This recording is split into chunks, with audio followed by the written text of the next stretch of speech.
श्रापित अपार्टमेंट 704। इस कहानी के लेखक हैं पंचम प्रकाश। कहते हैं अगर मौत वक्त से पहले मिल जाए तो मुक्ति नसीब नहीं होती, और फिर यहीं से शुरू हो जाती है अशांत आत्मा के भटकने की कहानी। और किसी ऐसी आत्मा ने अगर आपके घर पर कब्जा कर लिया हो, जिसकी इच्छाएं अधूरी रह गई हों, तो फिर उससे बचने का कोई उपाय नहीं। ऐसी जगहों पर रहना तो क्या, उसके आसपास भटकने से भी तौबा कर लेनी चाहिए। कुछ ऐसी ही कहानी है बंबई की, माफ कीजिएगा मुंबई। पर क्या फर्क पड़ता है, बंबई या मुंबई? लोग तब भी मर रहे थे और आज भी मर रहे हैं, और न जाने कितनी ही अशांत आत्माएं अपनी मुक्ति के लिए भटक रही हैं।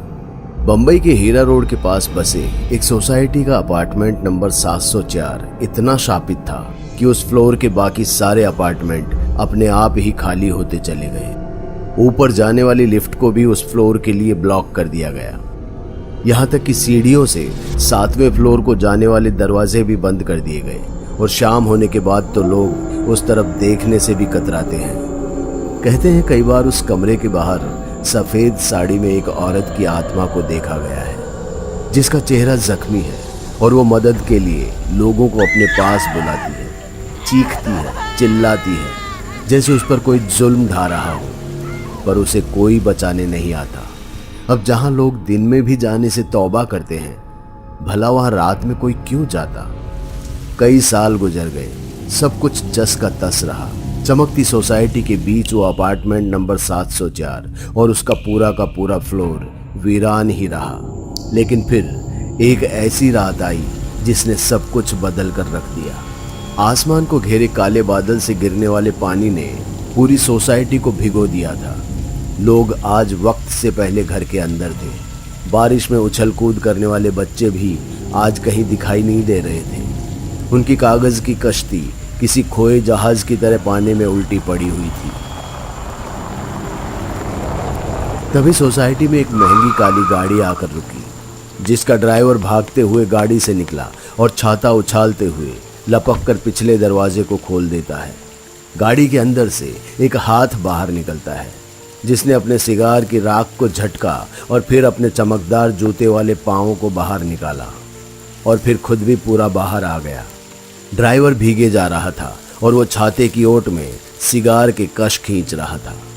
उसकी नज़र बार बार 7वें फ्लोर, फिर हाथ की घड़ी और अंत में अपार्टमेंट के गेट पर जाती है, जहां से कुछ ही देर बाद सरसराते हुए एक पुलिसिया गाड़ी अंदर की ओर आई और रुक गई। उसमें से एक इंस्पेक्टर और एक हवलदार रेनकोट पहने बाहर निकले और गाड़ी के अंदर से एक अधेड़ उम्र के आदमी को निकाल कर बाहर किया, जिसके बाद वो लड़खड़ाते हुए सीधे सिगार पीते हुए आदमी के चमकदार जूतों पर जा गिरा।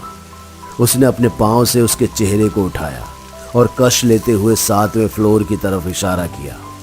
उसके इस अंदाज से जमीन पर गिरे उस आदमी का खून गर्म हो गया। वो उठा और अपने चेहरे से पानी को पोंछते हुए आंखें दिखाने लगा। तभी पीछे से हवलदार ने उसकी पीठ पर जमकर राइफल की बेंत बिठा दी और वो लड़खड़ाते हुए आगे निकल पड़ा। उसने एक नज़र उन सबको मुड़कर देखा और फिर बिल्डिंग की लिफ्ट की ओर आगे बढ़ गया। लिफ्ट के अंदर घुसकर उसने फ्लोर नंबर 7 दबाया, लेकिन लिफ्ट में कोई हरकत नहीं हुई। तो उसने 6 नंबर का बटन दबा दिया। तभी बाहर एक तेज बिजली कड़की और लिफ्ट का दरवाज़ा बंद हो गया। फिर चरमराती लाइट और कड़कड़ाती आवाज़ के साथ लिफ्ट 6ठे फ्लोर पर जाकर रुकी। वहां से वो आदमी निकलकर सीढ़ियों के किनारे 7वें फ्लोर के दरवाजे पर पहुंच गया, जो सालों से बंद पड़ा था। उस आदमी ने बिना हिचकिचाए उस दरवाजे को खोला और 7वें फ्लोर पर घुस गया।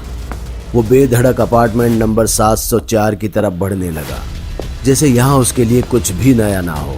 और सचमुच उसके लिए कुछ भी नया नहीं था, क्योंकि 7वें फ्लोर के जिस अपार्टमेंट की तरफ वो बढ़ रहा था, असल में वो वहीं रहता था, उसी लड़की के साथ जो अब सबको आत्मा के रूप में दिखाई देती है, जिसकी चीखें लोगों की रातों की नींद उड़ा देती है। वो जैसे ही उस अपार्टमेंट के पास पहुंचा, एक तेज चीख गूंजी, इतनी तेज कि नीचे उस आदमी के हाथ से सिगार छूटकर जमीन पर जा गिरा। और उसके बाद जो नज़ारा उसके सामने आया उसने उसके होश ही उड़ा दिए।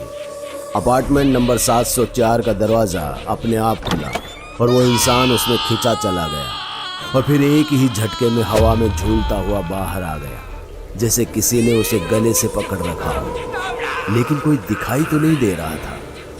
वो आदमी अपने हाथ पैर मार रहा था, जैसे किसी से अपने आप को बचाने की कोशिश कर रहा था, पर बच ना सका।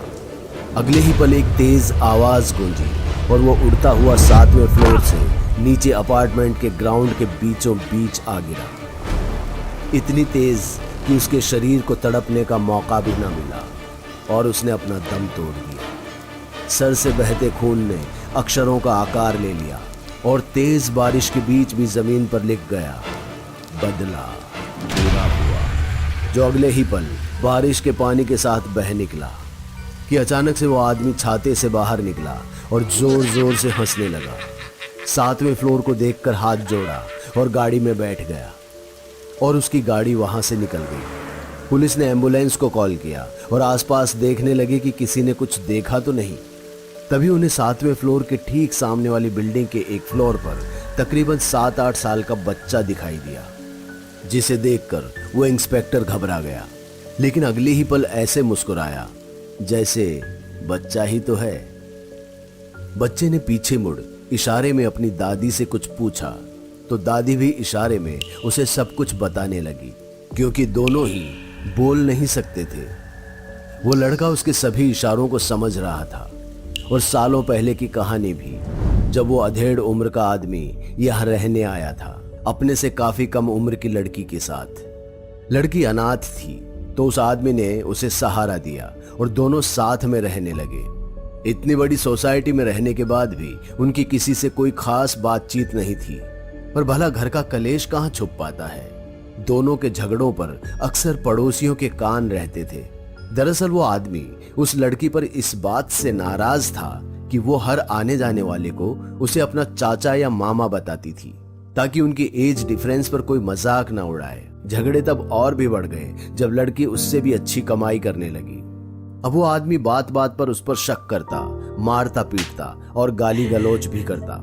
लेकिन जब इन सब चीजों से कोई फर्क नहीं पड़ा तो वो किसी मौलाना से ताबीज पढ़वा कर ले आया और उसे उस लड़की को जबरदस्ती पहनाने लगा ताकि वो उसके बस में रहे। लेकिन जब उसने ताबीज को पहनने से साफ इनकार कर दिया तो गुस्से में उस इंसान ने उसकी जान ही ले ली, और न सिर्फ जान ली बल्कि उसे टुकड़ों में काट कर ठिकाने लगा दिया।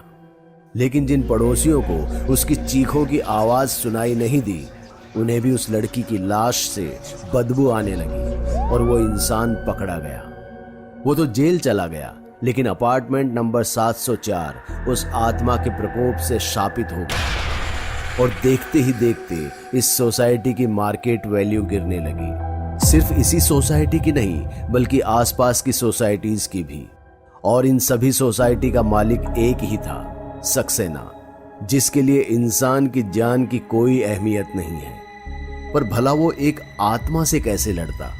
इसलिए सालों के नुकसान के बाद उसने अपने गुरु का सहारा लिया और उसी गुरु ने उसे बताया कि ये आत्मा बदला चाहती है अपनी मौत का, उसकी मौत से जिसने उसे मारा। फिर क्या था, अपने पैसों के दम पर सक्सेना ने उसे जेल से निकाला और शर्त रखी कि जेल से निकलकर एक बार, सिर्फ एक बार उसे अपने अपार्टमेंट में जाना होगा, ताकि लोगों के मन से ये डर खत्म हो जाए कि यहाँ कोई भूत है। उस आदमी ने वैसा ही किया, लेकिन बीवी की आत्मा की बदले की आग में खुद ही झुलस गया और मारा गया। दादी और पोता दोनों बालकनी से नीचे देख रहे थे, जहां अब पहले से कुछ ज्यादा लोग थे। पुलिस वालों के अलावा एम्बुलेंस और एक गार्ड भी। इंस्पेक्टर उन्हीं की तरफ देख रहा था। तभी बच्चे ने इशारे में अपनी दादी से पूछा, क्या जो आदमी मरा है वो भी आत्मा बन अपनी मौत का बदला लेगा? दादी ने मुस्कुराते हुए इशारे में जवाब दिया, बेटा, मौत से सिर्फ मौत आती है, जिंदगी नहीं। इतना कहते हुए दोनों नीचे देखने लगे। तभी इंस्पेक्टर ने उस बूढ़ी औरत और बच्चे के बारे में गार्ड से पूछा कि आखिर वो है कौन? कौन बढ़िया और बच्चा साहब? वहाँ तो कोई नहीं है। हाँ, कभी रहा करते थे। आज से तकरीबन 3 साल पहले। लेकिन आग लग जाने के कारण बुढ़िया और उसका पोता दोनों ही भगवान को प्यारे हो गए। तब से तो वो फ्लैट बंद है साहब।